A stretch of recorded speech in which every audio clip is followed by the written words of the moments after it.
आया और प्राइस ने अपना मूव नीचे की तरफ दे दिया। ठीक है, अब मैं लोअर हाई लोअर लो बना रहा हूं। अब मैंने अपना एक हायर हाई बनाया तो सही, पर डिस्प्लेसमेंट नहीं था तो मेरे को मजा नहीं आया।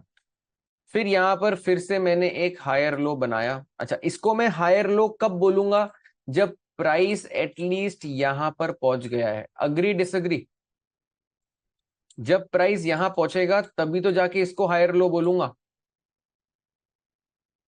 ठीक है, तो अभी मेरा ट्रेंड डाउन ट्रेंड से अप ट्रेंड में कन्वर्ट तो हो गया है, पर अभी वो डिस्प्लेसमेंट नहीं आया है। डिस्प्लेसमेंट नहीं आया है मतलब ट्रेंड चेंज हो गया है, पर अभी इंस्टीट्यूशनल एक्टिविटी स्टार्ट या एक्टिवेट नहीं हुई है जो मेरे को चाहिए। मतलब एक्टिवेट तो हो गई है, तभी तो ट्रेंड चेंज हुआ है डाउन ट्रेंड से अप ट्रेंड में, पर वो जो ऑर्डर फ्लो चाहिए मेरे को वो अभी तक मार्केट में आया नहीं है। Can I say that? Down trend से अप ट्रेंड कौन करेगा? इंस्टीट्यूशन ही करेगा। और अप ट्रेंड से डाउन ट्रेंड भी कौन करेगा? इंस्टीट्यूशन ही करेगा। तो इंस्टीट्यूशन ने ट्रेंड तो चेंज कर दिया है, अच्छी बात है, पर यहां पर बहुत ज्यादा इम्बैलेंस मेरे को कहीं देखने को मिला नहीं है। तो अभी मैं कुछ नहीं करूंगा, मैं वेट करूंगा। अब प्राइस ने सडनली एक बड़ा सा मूव दे दिया है, यस और नो? और ये मूव दिया है इस लिक्विडिटी के राइट ऊपर, यस और नो? करेक्ट? यस। अच्छा, अब इंटरेस्टिंगली, क्या ये एक बेरिश ऑर्डर ब्लॉक है? हाँ या ना?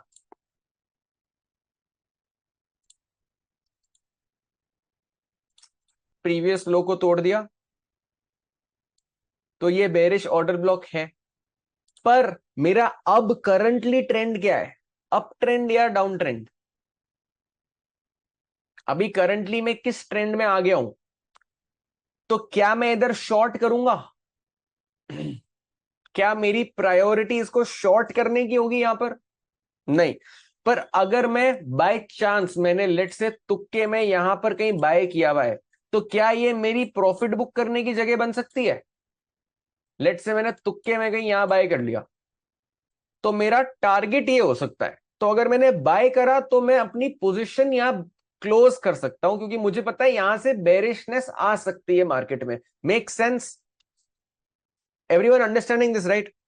पर जब स्टॉक ने ये बड़ा मूव दिया तो इसने एक तो अपने प्रीवियस हाई को तोड़ा और साथ ही साथ डिस्प्लेसमेंट भी दिया। तो क्या मेरे को इस एरिया को मार्क करना चाहिए, हाँ या ना? Is this my bullish order block? अब मैं वेट करूंगा कि प्राइस कब यहां पर आएगा और मेरे को एक ग्रीन कैंडल का क्लोजिंग देगा। क्या मेरे को ग्रीन कैंडल का क्लोजिंग मिल गया? यस। दूसरी चीज देखो, जिस भी इंटेलिजेंट आदमी ने इस ब्रेकआउट को बाय करा होगा उसका क्या हुआ होगा आप बताओगे? जिसने इस ब्रेकआउट को बाय करा राइट हियर, इधर, वो वहां बाय कर रहा है जहां इंस्टीट्यूशन बेचने की तैयारी कर रहे हैं, पहली चीज। दूसरी चीज, अगर कोई और भी ज्यादा स्मार्ट है जो शायद एक ट्रेंड लाइन बना के बैठा हो, मे बी, कि यहां पर मुझे लग रहा है कि प्राइस अब गिरने वाला है, यहां पर तो एक ट्रेंड लाइन ब्रेक हो गया है, तो वो रिटेल ट्रेडर जो ट्रेंड लाइन बना के बेच रहा होगा वो एग्जैक्टली उधर ही बेचेगा जहां इंस्टीट्यूशन का एल्गोरिदम बाय करने की तैयारी कर रहा है। किसको समझ में आ रहा है order flow? Please right A yes. अगर आपने गलती से एक ट्रेंड लाइन खींच के बना दी, या सोच लिया कि चलो यहां पर तो एक ट्रेंड लाइन ब्रेक हो रहा है या आरएसआई बोल रहा है बेच दो या फलान जो भी है, तो अगर वो गलती कोई रिटेल ट्रेडर कर रहा है तो वो वहां बेच रहा है जहां इंस्टीट्यूशन खरीदने की कोशिश कर रहा है। और उसके साथ अगर आप देखोगे कि वॉल्यूम्स कंप्लीटली ड्राई अप हो चुके हैं जब प्राइस यहां तक पहुंचा है, मतलब बाय करके प्राइस जब ऊपर लेके गया इंस्टीट्यूशन तो कितनी सारी बाइंग हुई है, पर जब प्राइस नीचे आया है तो बिल्कुल भी प्रोपोर्शनेट सेलिंग नहीं हुई है। इसका मतलब ये कि जो बायर यहां लेकर बैठा है माल, जो दबा के बैठा है स्टॉक्स को, वो अभी भी अपनी पोजीशन में लॉन्ग ही बैठा है। यस और नो? Make sense? बाइंग जितनी हुई है उतनी सेलिंग नहीं हुई है। मतलब प्राइस पॉइंट ए से पॉइंट बी सिर्फ क्या लेने आया है? प्राइस पॉइंट ए से पॉइंट बी क्या लेने आया है? लिक्विडिटी। और लिक्विडिटी लेने के बाद क्या करता है? ये। अब एक और चीज, अब मैं कहां पर हूं? क्या इसके ऊपर लिक्विडिटी होगी? यस और नो? क्या इसके ऊपर लिक्विडिटी होगी? यस और नो? अब आप कॉन्ट्रेरी ओपिनियन देखिए। पूरा टेलीग्राम, ट्विटर, यूट्यूब, पूरा जनता सोचेगा कि यार क्या वॉल्यूम आया है। आप मेरे को बताओ ये सही बात है कि गलत बात है? क्या मस्त वॉल्यूम आया है, क्या मस्त ब्रेकआउट हुआ है, क्या मस्त कैंडल क्लोज हुआ है, ये तो परफेक्ट ए प्लस ट्रेड है। पर हो क्या रहा है यहां पर? ये मूव लिक्विडिटी लेने आया है यहां की। अब ये मूव की स्टार्टिंग कहां पर थी? और मैं तो अभी भी अप ट्रेंड में हूं। तो ये मूव की शुरुआत कहां से हुई? क्या मैं उस एरिया को मार्क कर सकता हूं? Can I mark this? क्या मैं इसको मार्क कर सकता हूं? अब प्राइस क्या करेगा? अच्छा, अब प्राइस ने एक और चीज कर दी है। प्राइस ने लॉन्ग एंट्री दे दी है फ्लैग पैटर्न वालों को। यस और नो? यस और नो? ये ग्रीन कैंडल में फ्लैग पैटर्न वालों की एंट्री हो गई। फिर प्राइस ने क्या किया? सोचो सोचो। प्राइस यहां पर आया। अच्छा, अब मेरे को ये बताओ, क्या इसके नीचे लिक्विडिटी होगी? हाँ या ना? और क्या इसके ऊपर लिक्विडिटी होगी? यस और नो? करेक्ट। अब प्राइस पहले आया इसकी लिक्विडिटी लेने के लिए। अब जैसे ही प्राइस ने ये लिक्विडिटी ले ली, तो आपको पता है हमारे इंटेलिजेंट रिटेल ट्रेडर्स क्या करेंगे? बन गई ट्रेंड लाइन, बेचने की तैयारी चालू। यस और नो? बेचने की तैयारी चालू। अच्छा, जो फ्लैग पैटर्न में एंटर हुआ उसका एसएल गया, तो फ्लैग पैटर्न वाला यहां बेच रहा है, रिटेल बेच रहा है, और ट्रेंड लाइन वाला भी बेच रहा है जिसको बेचना है। बेचने के बाद जो ट्रेंड लाइन पे बेचा उसका तो एसएल हिट, जिसने यहां बेचा उसका एसएल हिट। अच्छा, यहां पर किसी और का एम पैटर्न भी बन गया, उसने भी बेच दिया, उसका भी एसएल हिट यहां पर। यस और नो? आप बताओ। एम पैटर्न वाले का एसएल हिट, ब्रेकआउट वाले का एसएल हिट, ट्रेंड लाइन वाले का एसएल हिट, फ्लैग पैटर्न वाले का एसएल हिट। अच्छा, अब मेरे को एक लास्ट चीज बता दो, फाइनल। ये मेरा लिक्विडिटी एरिया है? यस और नो? क्या ये मेरा लिक्विडिटी एरिया है? और क्या मेरे पास इसके नीचे भी लिक्विडिटी होगी? यस और नो?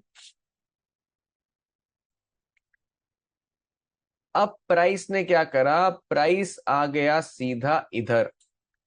तो ये जो प्राइस कर रहा है ना, एक प्रीवियस एरिया की लिक्विडिटी स्वीप करके M1 कर रहा है।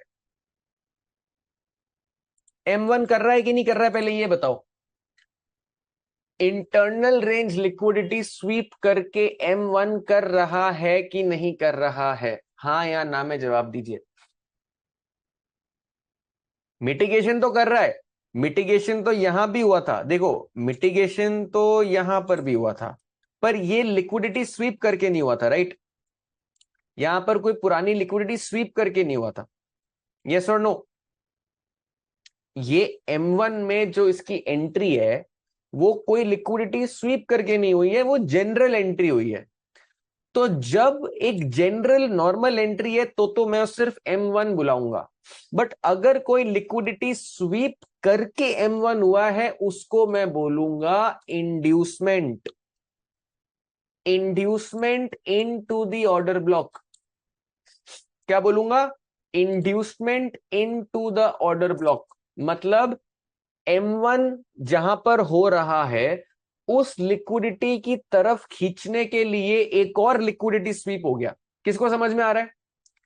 M1 में लिक्विडिटी है, मेरे को पता है, उस लिक्विडिटी तक पहुंचने के लिए मैंने एक और लिक्विडिटी स्वीप कर दी, और जब ये लिक्विडिटी स्वीप करी मैंने, तो अब यहां पर आप देख सकते हो कि बहुत ही अच्छा शॉर्ट ट्रेड बन रहा है, बहुत अलग अलग तरीकों से बन रहा है। किसी का हेड एंड शोल्डर बन रहा है, यस और नो?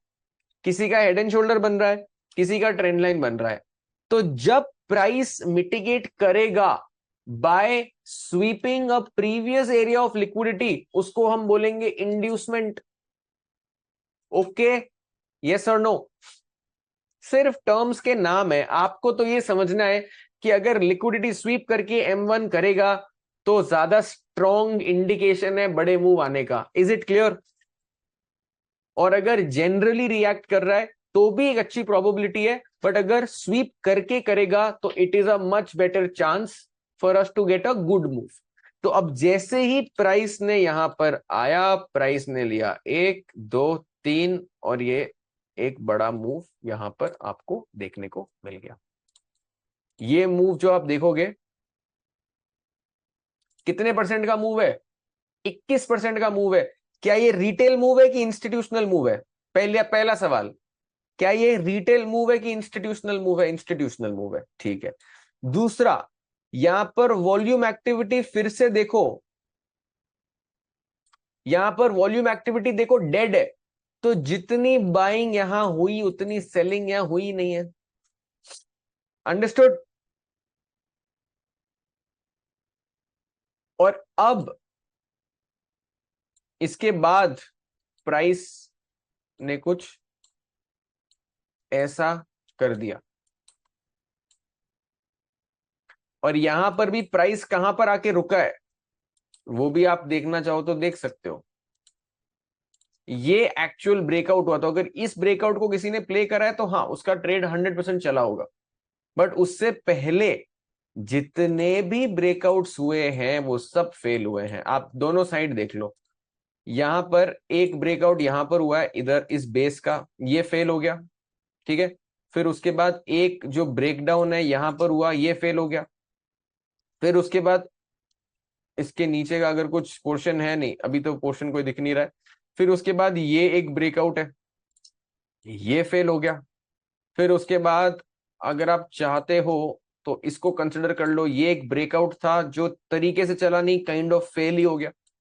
तो इसके बाद अगर आप देखोगे तो इतने सारे ब्रेकआउट्स और ब्रेकडाउन्स फेल हुए हैं कि आपको ये पता चल गया कि देखो, ब्रेकआउट के बाद एंटर करने में कोई मजा नहीं है, वहां पे हमें कुछ सॉलिड एक्शन नहीं मिलेगा। हमें मिलेगा वो सारा एक्शन ब्रेकआउट के पहले एंटर करने से। समझ में आया? लॉजिक समझ में आया? बार बार देखना पड़ेगा, वीडियो देखना पड़ेगा एक और बार, तभी जाके दिमाग में बैठेगा, प्रैक्टिस करनी पड़ेगी। और अभी बाकी और क्लासेस होंगी तो उसमें और धीरे धीरे समझ में आएगा। पर ओवरऑल लॉजिक समझ में आ गया आपको? Did you understand the entire overall logic? ठीक है। लास्ट चीज before I end the class, ठीक है। Who is moving price from A to B, rebalance of up trend, retail or institution? देखो, इट्स अ मिक्स। यशस्विनी, क्या होता है कि यशस्विनी का क्वेश्चन है कि ये जो फेल्ड ब्रेकआउट है, ये फेल्ड ब्रेकआउट के बाद प्राइस को नीचे कौन लेकर आ रहा है? आपका यही क्वेश्चन है ना यशस्विनी, कि यहां से ए से बी कौन लेकर आ रहा है प्राइस को? राइट। चलो, जिस बंदे ने ब्रेकआउट ए पर बाय करा उसके सेल ऑर्डर होंगे ना यहां पर, स्टॉप लॉस ऑर्डर नहीं होंगे उसके? यशस्विनी, जिसने ए पर बाय करा उसके sell order, stop loss order है। फिर और रिटेल ट्रेडर्स ने बाय करा फ्लैग के बाद, उनके भी एसएल ऑर्डर यहां पर है। तो आप समझ गए कि ये कैंडल सिर्फ उनके एसएल ले रही है, क्योंकि सारे सेल ऑर्डर पेंडिंग जो हैं वो रिटेल के हैं।